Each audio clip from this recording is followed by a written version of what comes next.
how's it going? Today I'm going to be installing the Boost Auto Parts wireless charger in my 2021 Yukon. This will add a wireless charger right here on the center console. It will be integrated with basically no wires showing. We tie it into some of the wiring on the back side of the console here. Pretty straightforward. I'm going to walk you through it, and in the end result we'll have a nice wireless charger right there. So this kit includes the wireless charger base, as you see here, some T-taps that we're going to use to get our feed of power, another harness right here, and then a handful of screws. Here's a look at the part number for this. I'll post a link to it in the description box below, but you can find out more information at boostautoparts.com.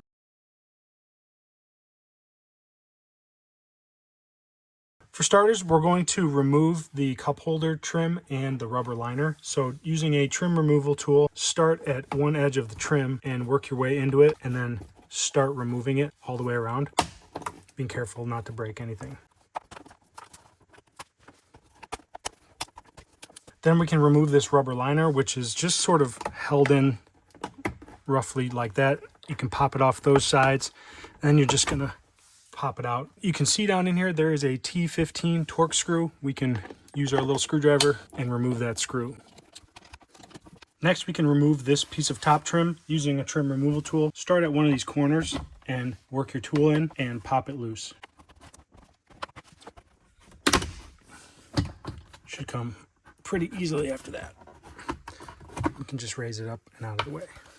It's just held in with 4 clips. 1, 2, 3, 4. Then there's an additional one screw here. It's another T15 Torx. Go ahead and remove that one. Now we can gently pull on this entire back panel, being careful not to yank it and mess up the wires.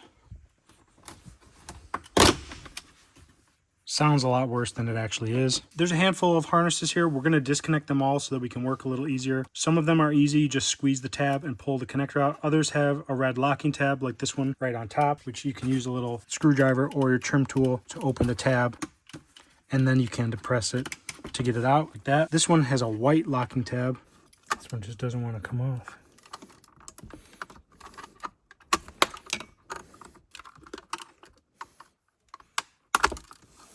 There's that one. Kind of a pain to get that one, and I ended up breaking it a little bit, but it should go back in together okay. We got another locking tab down here on the bottom. This is just a standard. And then one more on the very bottom. And now that we have all those disconnected, we can move the panel away and set it aside. Next, you want to find this connector, which is a 6-pin connector, but there's probably only going to be 3 wires in it. We're going to strip back some of this covering just to give us a little more room to work, because we have to put a T-tap on 2 of these wires. Carefully use a razor and trim back some of this. Find the edge of it, and then you can just unwind it. I'm just going to trim this excess off. So on this connector, we're going to put a T-tap on this wire here, which is pin number 6. The wire color may be different. Just use the same pin. So from left to right, we got pin 1, 2, 3, 4, 5, 6. Pin 6 is this one, and then also pin 4 is this one. When you put these T-taps on, I would stagger them a little bit so they're not like right on top of each other, right next to each other. So these work pretty simple. Put the wire in between the metal, and then you close the tap. Sometimes you can use a pair of pliers to squeeze it shut and click. You can just verify that it locks right there. So I've got pin 6, and now I'm going to do pin 4, which is to the left. Same deal here, just like that. Then with the extension harness that's included in the kit, we're going to put the red wire to the T-tap on pin 6. And then the black wire is going to go on the tap for pin 4. Just make sure that you got those slid in correctly. Sometimes that blade on the tap likes to go off to the side, and then you don't have a solid connection. Then we're going to take this other longer harness, and we're going to come to these connectors here. This gray one here is not going to be used, so you're going to end up just taping that back to this harness out of the way. But on this black one, we are going to take the gray from the adapter that we just did and plug these 2 together.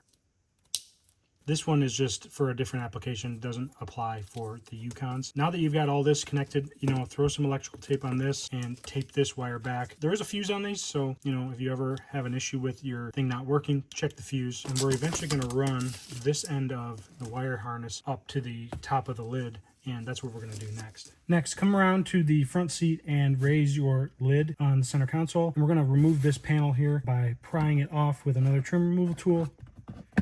And it helps to push this down the release mechanism so that it doesn't interfere. This comes off pretty easy.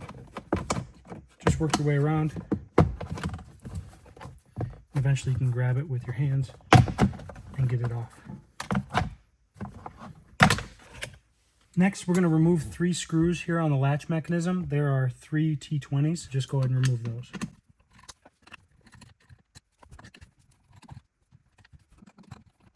From here, we can remove the latch mechanism by carefully prying the 2 latches out on either side, and then this whole latch mechanism comes off.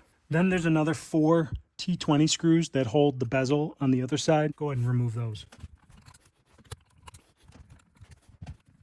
Next, close the lid. It's not going to latch because you removed the latch mechanism, but now you can use your trim tool and remove this tray.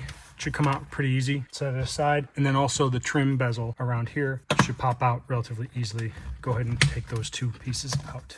Next, using a 3/8 inch drill bit, we're going to drill a hole right here. Just put your hole right here, being careful not to damage any of the other supports.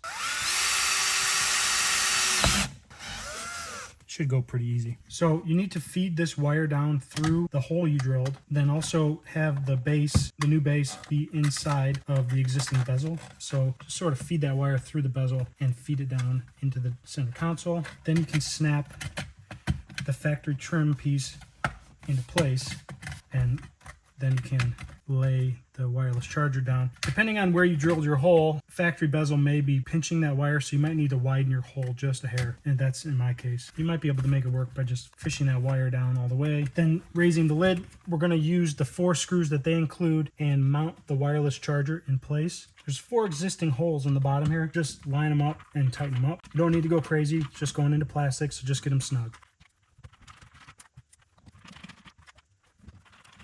Then you need to reinstall the 4 screws that hold the factory trim bezel in place. Those are those T20s we took out before. Again, just going into plastic, so don't go crazy Hulk on them. Next, reinstall your locking mechanism by placing it over where it needs to go and refeeding the 2 locking tabs, like so. Just push the boost harness out of the way so that it's not in the way of this standoff right here, and then using the factory screws for that locking mechanism, re-secure it down.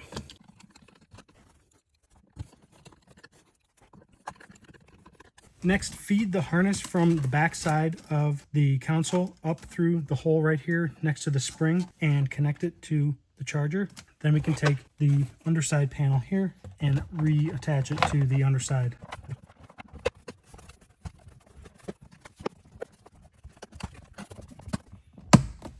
Make sure everything's snapped in.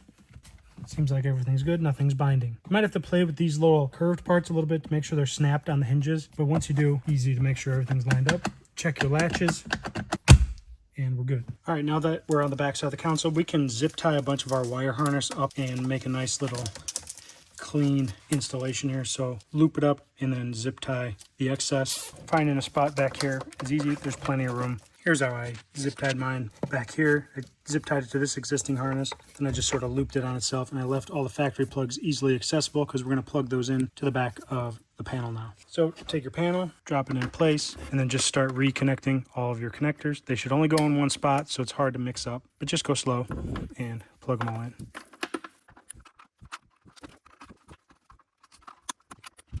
Make sure to re-engage all the locking tabs. Then just tilt your panel back into place and re-engage all the clips.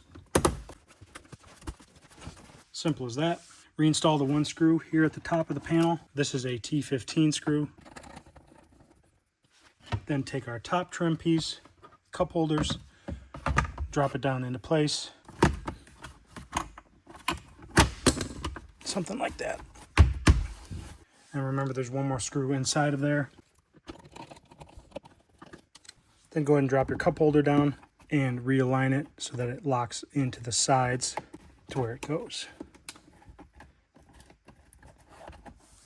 Then you can take the trim pieces that are chrome and just snap them back into place. Easy peasy.